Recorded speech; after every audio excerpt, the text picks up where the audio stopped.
Ryan Coogler's new film Sinners has just been released in theatres by Warner Brothers, and the new vampire film starring Michael B. Jordan, Hailee Steinfeld and many more is one of the very best of the year so far. Set in 1932 in the Mississippi Delta, Michael B. Jordan stars in dual roles as twin brothers, and we follow them on their return to their hometown to start over, only to be met by a supernatural evil. There's comedy, drama and horror all packaged into a multi-genre experience, one that was quite unique and, to be honest, quite entertaining.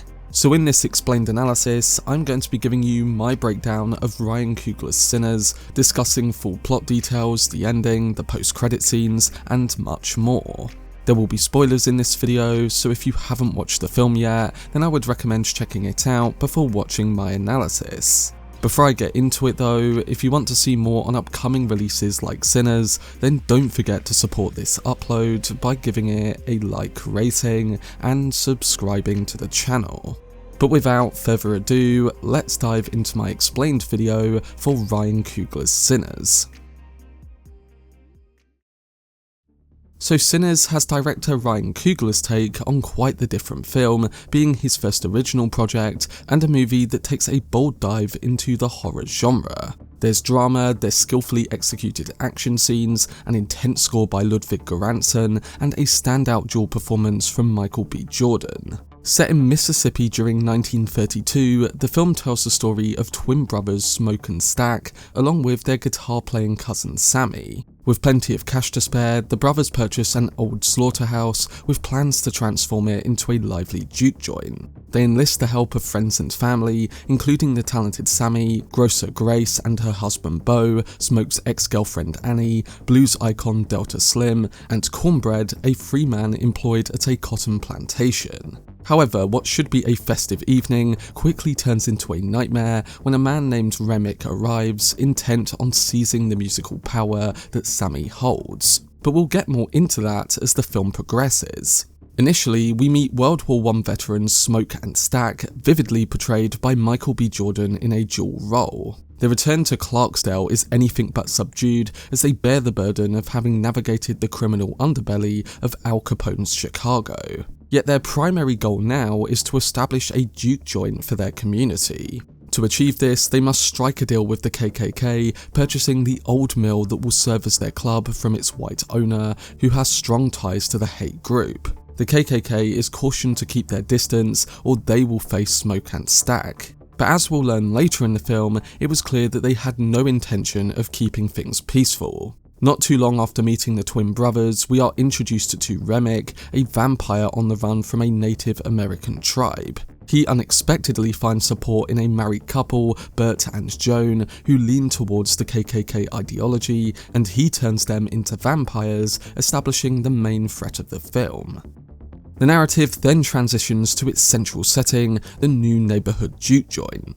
That very night, Smoke and Stack are preparing to host a lively party to open it, and they invite Sammy to perform blues music. What they don't know is that his soulful playing is so good that it seems to summon spirits from different eras. It's revealed that there's a myth suggesting that skilled musicians can connect to the realms of the living and the dead through their blues music. To showcase this, we get probably the best scene in the movie, as using one long take, Coogler weaves in and out of the juke joint, showing different eras of music all in one location. But soon after this, Remick, Bert and Joan make their way to the new juke joint. In a moment that echoes classic vampire stories, Remick and his companions find themselves needing an invitation to enter. However, Smoke detects that something is off with them, and after some thought, he denies them access inside. Eventually, their childhood friend and Stack's former lover Mary, played by Hailee Steinfeld, decides to venture out to see them.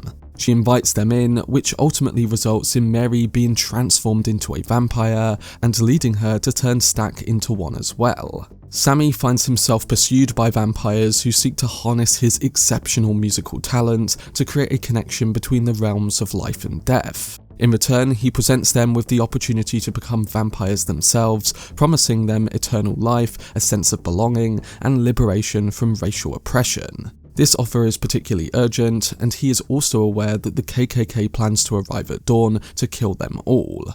Keeping that to the back of their minds though, consequently, the surviving humans in Smoke, Annie, Sammy, Grace, Delta Slim, and Pearline must devise a strategy to fend off the vampires and make it through the night. Annie shares crucial information with the group about the vulnerabilities of vampires, revealing that they can be harmed by garlic, silver, and sunlight, and that only a stake through the heart or the light of morning can take them out. Eventually, the vampires give up on waiting for them and finally break into the juke joint, setting up a violent confrontation.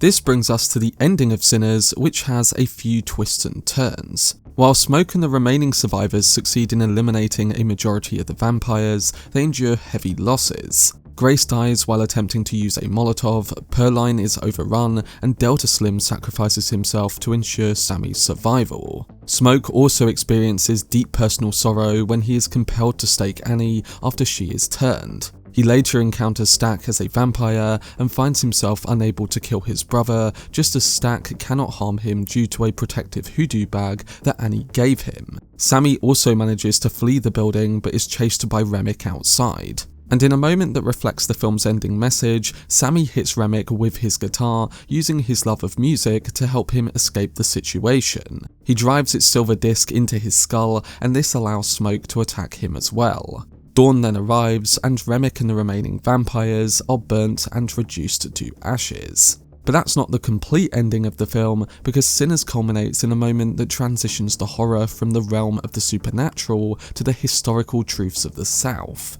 As we heard from Remick before about the pending arrival of the KKK, they do turn up following the vampire attack. Smoke ensures Sammy's safety, gathers weapons from his time in the war, and prepares for a confrontation with them. He takes down many of the members outside of the juke joint, but he does get shot in the process.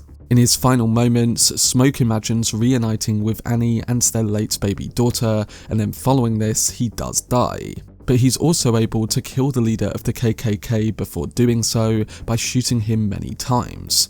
The film then concludes by circling back to a scene from the very beginning, with Sammy, marked by his experiences and holding the shattered handle of his guitar, entering his father's church. Even as his father urges him to give up the music, Sammy doesn't, aware that he is destined to become a blues legend. So overall, Sinners is a deeply moving film that explores how the past can resurface and affect the present. Michael B. Jordan's dual characters are both victims of childhood abuse and strive to create a better future for their families. Yet they find themselves continuously troubled by their circumstances. Their history continues to haunt them, as if the wrongs they've committed have taken on a life of their own. The vampires resemble that fear, and they have to overcome that with thoughts that love and music can stand tall. Meanwhile, Sammy grapples with his own struggles, caught between his father's desire for him to follow a spiritual path and his own passion for music. His father warned him that the devil will follow him home one day, and while it somewhat did, it also allowed him to continue his passion for music and not give it up. Furthermore, with Sinners being set in the time it is set in, the narrative illustrates that despite the achievements of Smoke and Stack, they remain trapped in the relentless grip of America's racism. It's about having the right to create, the ability to lead, and the desire to live free from oppression. The temptation of turning to a vampire is that in becoming one you could eventually experience that freedom in the future if you live forever. But then the cost is that you are giving up your soul, and in the case of freedom, you shouldn't need to go to that extent. So ultimately, the conclusion of Sinners emphasises the vital role of love and music when confronted with both monstrous dangers and a harsh reality.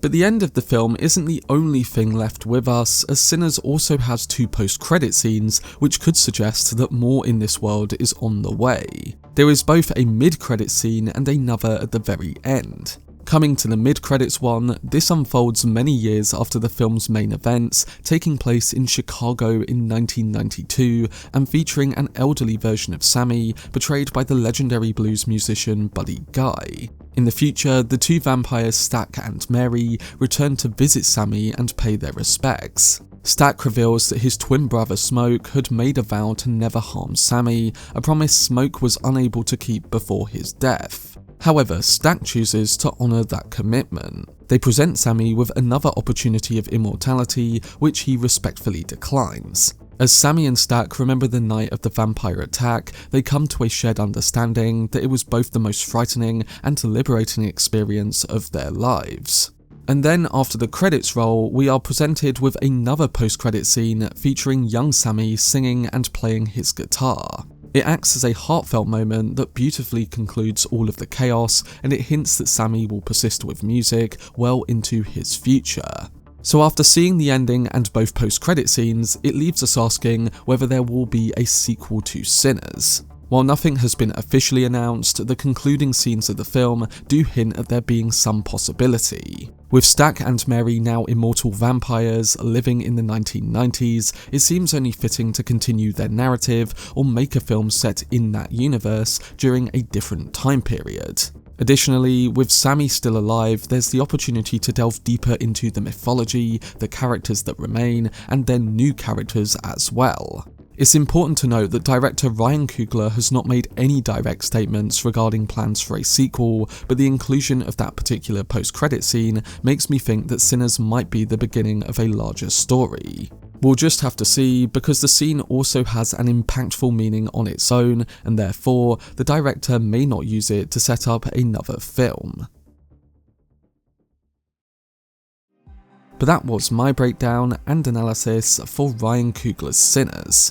Overall, I thought Coogler's film was one of the best of the year so far, and I think he did a great job of combining genres that usually don't go together and finding the perfect way to do that and adding in very real moments too. I did think that there were some moments towards the beginning where the pacing could have been a bit smoother, with some scenes feeling slightly rushed. But once we did get to the juke joint and the main event started to take shape, I think the director did an excellent job across the board, as he really brought this world to life with the detail of IMAX film.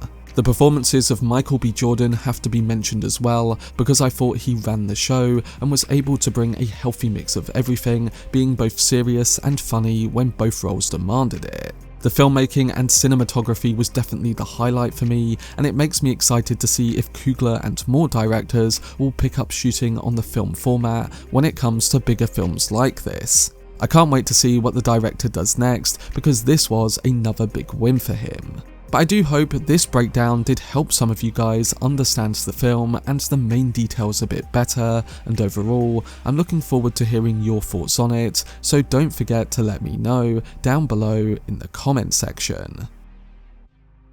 For more videos on upcoming film releases like Sinners, then subscribe to the channel and turn on your notifications. Also, if you enjoyed this video, remember to leave a like rating and follow me on social media via the links in the description. But anyway, I hope you guys enjoyed it. I've been Cortex, and as always, make some noise.